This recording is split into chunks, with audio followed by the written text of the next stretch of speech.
The Differences in North and South Colonies of the New World by Thomas and Yoel.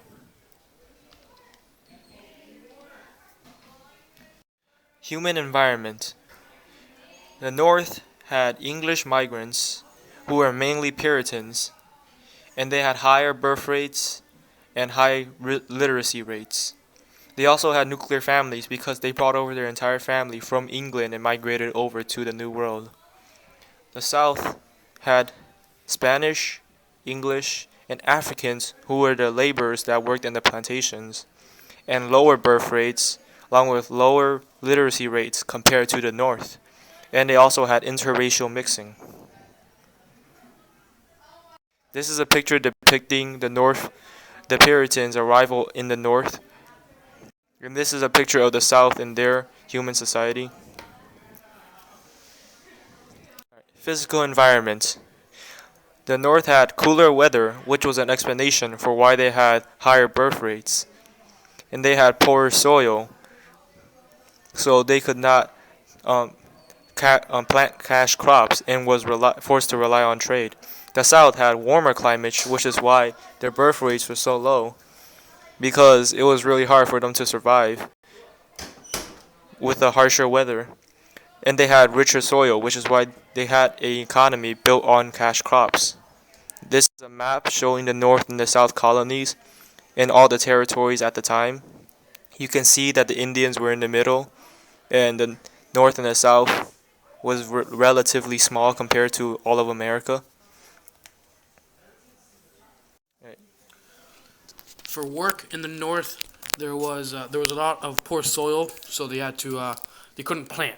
So they relied mostly on trade, but of course to get to that trade, they had to build ships, and those ships made them the money to be able to do such stuff.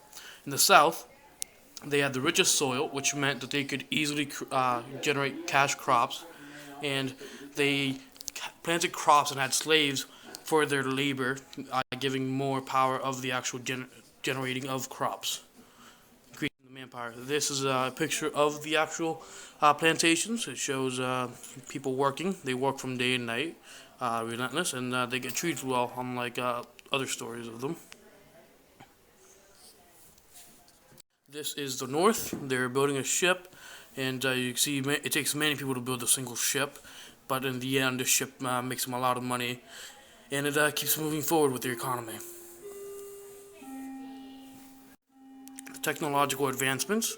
In the North is very similar to the South. They both have very little technological advances to nearly none, and both had simple metal tools. The North metal tools are mainly for shipbuilding, and in the South, very exactly the same, very small advancements, and they had those tools instead of for shipbuilding, for example, hammers and saws. They had more like hoes and shovels and many planting tools. This is a little picture of the farmer's tools. For example, you can see a rake, many different types of spades and shovels, axes, pickaxes, and many other stuff. In the North, they had actual axe cut down the trees.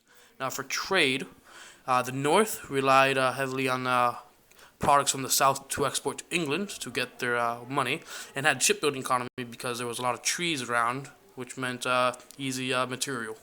In the South, they traded cash crops and other farm goods with the North, which made the economy strong from simple everyday stuff.